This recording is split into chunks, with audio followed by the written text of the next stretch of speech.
Seguimos en cambio 21:34 minutos pasaron de las 9 de la mañana y ahora estamos en comunicación con Adrián Gorelick, él es arquitecto, historiador y uno de los intelectuales que ha firmado un documento alertando sobre Javier Milei, lo califican como una amenaza a la democracia. ¿Qué tal, Adrián? Muy buenos días, Alejandro García te saluda. ¿Es así como dice el documento? Hola, Adrián, ¿cómo estás? A ver, ahí no estamos escuchando la comunicación. Estábamos, decíamos, con Adrián Gorelick, que él es arquitecto, él es historiador y uno de los firmantes de este documento titulado Compromiso Electoral ante las amenazas a la democracia, que alerta principalmente sobre la posibilidad de que llegue Javier Milei a la presidencia, que esto sería una verdadera amenaza a la democracia.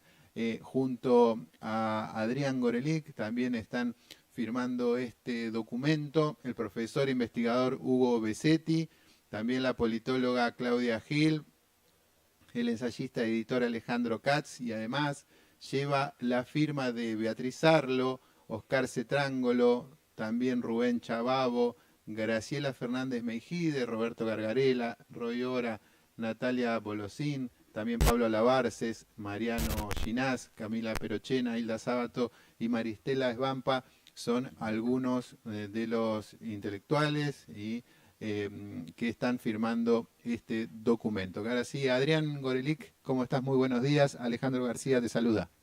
¿Qué tal? Buenos días, Alejandro. Muchísimas gracias por el llamado. No, no, gracias por esta comunicación. Bueno, estábamos hablando del documento, ¿no? Que se dio, que se hizo público en los últimos días, impulsado por vos, entre otros, y también, bueno, estábamos repasando la firma Sí, de los intelectuales que lo están apoyando. ¿No sí, crees en realidad realmente que es una amenaza a la democracia si Javier Milei llega a la presidencia?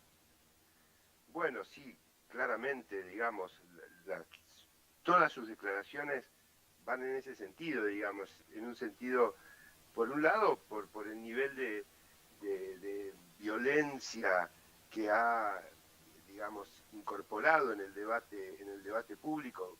Milei no sabe hablar el resto de las personas, digamos, sin insultar, sin agredir, pero eso había sido pintoresco mientras no parecía que iba a llegar a la presidencia, digamos, pero ahora el problema es otro. Pero lo que más nos preocupa no es solo ese tipo de discurso, digamos, que incluso puede modificarse, sino algo mucho más profundo, que es que están llevando adelante una reivindicación de la dictadura militar que durante los 40 años de democracia nunca había ocurrido. Es la primera vez que puede llegar a gobernar el país un grupo, un equipo que evidentemente tiene una visión de la historia que rompe el pacto democrático iniciado en 1983. Eso es, sin duda, lo más preocupante, digamos, para nosotros, lo que puso la alarma y nos hizo pensar que esta era una frontera que no podíamos pasar y que no podíamos quedar, digamos, paralizados ante esta posibilidad. ¿Creen que es un avance, ¿no? Que aprovechan el descontento que hay en muchos sectores de la población y que buscan, y que encuentran en Milei tal vez una manera de manifestar este descontento, digamos, aprovechan para reivindicar este tipo de ideas que decíamos, no, bueno, había un consenso, ¿no? Entre las diferentes fuerzas políticas y la sociedad, más allá de las fuerzas Efectivamente, políticas, durante todo este tiempo que había cuestiones que ya no se discutían. efectivamente, ese es el tema. A ver, hay dos cuestiones que están separadas y que nos tienen que hacer reflexionar. Una es, ¿por qué tanta gente lo vota? Y esto es evidente, está hablando de muchas cosas. En principio, está haciendo un balance que tiene que ser un llamado de atención sobre estos 40 años de democracia. Las cosas no han funcionado bien, tiene que haber muchos cambios, se tienen que hacer muchas reformas. Eso es evidente porque el voto implica un hastío muy generalizado que es una señal de alarma para la democracia. Esa es una cuestión. Digamos, es legítimo el hastío y hay que saber interpretarlo y hay que saber entender qué es lo que está pasando con ese voto. Esa es una cuestión. La otra cuestión es que se armó ahí una coalición entre una suerte de liberalismo radical, casi hasta la caricatura, y una reivindicación del partido militar como no se daba en Argentina en los últimos 40 años. Eso digamos, vino asociado a algo que realmente se podría pensar como contingente, digamos, porque no necesariamente Milei tenía que poner como vicepresidenta a Villarruel, pero lejos de ser contingente, está volviendo a reunir en la Argentina una coalición que fue fatal para la historia argentina. Entonces, realmente eso es lo que nos está movilizando. La idea de que, porque está el otro aspecto de por qué gana Milei. Bueno, Milei gana porque se agotó la grieta, pero al mismo tiempo que se agotó y para un montón de gente ya no da ninguna respuesta, el resto de la sociedad, que sigue siendo mayoritaria, queda aferrada a la grieta y le resulta imposible armar un frente democrático, crear una barrera democrática contra el avance de Milei. Entonces estamos en esa especie de impotencia y ahí es cuando nos dijimos, bueno, hay que decir algo para empezar a romper esa impotencia. ¿Creen ustedes, justamente iba a hacer una pregunta con respecto a eso, hacen un llamado a las fuerzas políticas que en el caso de haber una segunda vuelta frente a Milei puedan lograr el consenso necesario para todos votar en contra? ¿Alcanza con el votar en contra si no se tienen alguna agenda de temas comunes, ¿no? Que todavía es difícil comprender, ¿no? Como con tantos 40 años de democracia y las principales fuerzas políticas, hay temas centrales que todavía no se pueden poner de acuerdo. Pero bueno, más allá que eso daría para también otro análisis. No, ¿Pero lo creen es muy posible en el central. poco tiempo que queda de acá a octubre? Es muy central lo que planteas, porque realmente la situación es catastrófica, si no, no estaríamos en este grado de disolución, de amenaza que esto representa. Realmente nosotros ponemos en el documento, algunos de los que le iniciamos, no todos, y mucho menos, ahora ya hay más de 1000 adherentes, o sea que la cuestión está tomando otra dimensión, pero algunos de los que iniciamos, realmente si las opciones fueran entre las opciones tradicionales y no hubiera y Milei siguiera rindiendo el 12%, el 17%, es posible que votaríamos en blanco en un balotaje así, porque realmente pensamos que las dos fuerzas mayoritarias que tienen condiciones de enfrentar a Milei en el balotaje son corresponsables de que estemos en esta situación y ninguna de las campañas que están haciendo demuestran que son conscientes de los problemas que han generado y que están, digamos, presentando maneras razonables de evitarlos.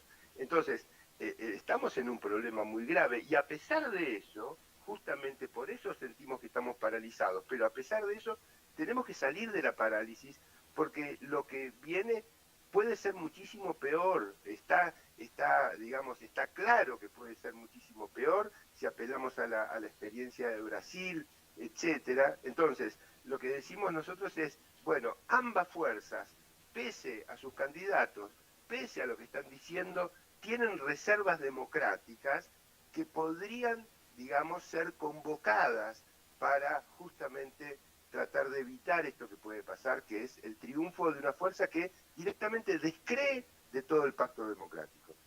Adrián pone justamente como ejemplo la experiencia brasileña. ¿Cómo sería eso traspolado acá a la Argentina? En realidad, Bolsonaro fue el producto de cosas muy particulares de Brasil, que no se podría decir que esto sería igual, porque no lo es, a pesar de que Milei toma muchísimos elementos del discurso de Bolsonaro. Pero una cosa es el discurso y otra cosa es la realidad social y política. Lo que nosotros mostramos del ejemplo de Brasil es que las fuerzas que parecían irreconciliablemente enemigas, la propia grieta brasileña, digamos, fue lo que habilitó que el Bolsonaro subiera y que produjera 4 años de un retroceso extraordinario. Y para poder sacarlo del poder, tuvieron que unirse esas fuerzas que parecían irreversiblemente enfrentadas. Entonces digo, ¿no podríamos aprovechar la experiencia y ver si no podemos evitar y poder ahorrarnos esos 4 años haciendo algunos acuerdos, haciendo poniéndole, y acá el ejemplo suele ser Francia, poniéndole una barrera? Ustedes saben que en Francia hace tiempo ya es muy habitual que la primera vuelta la gane Marine Le Pen con un discurso absolutamente antidemocrático y que en la segunda vuelta se arma una especie de barrera que vota al más votado, incluso tapándose la nariz. Digo, la izquierda no le hizo ninguna gracia votar a Macron, que también tenía un programa muy de derecha, digamos, pero una cosa es un programa de derecha y otra cosa es una ideología que directamente descree de, el pacto democrático. Adrián, dijiste que tenían más de 1000 firmas ya con este documento. ¿Desde sectores políticos se han comunicado con ustedes, más allá de la firma puntual?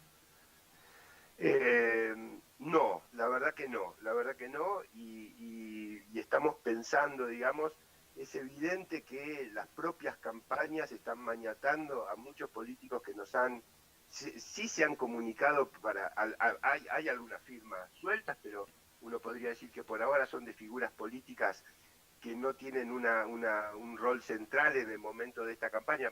Pongo, por ejemplo, Juan Manuel Casella, Julio Bárbaro, etcétera.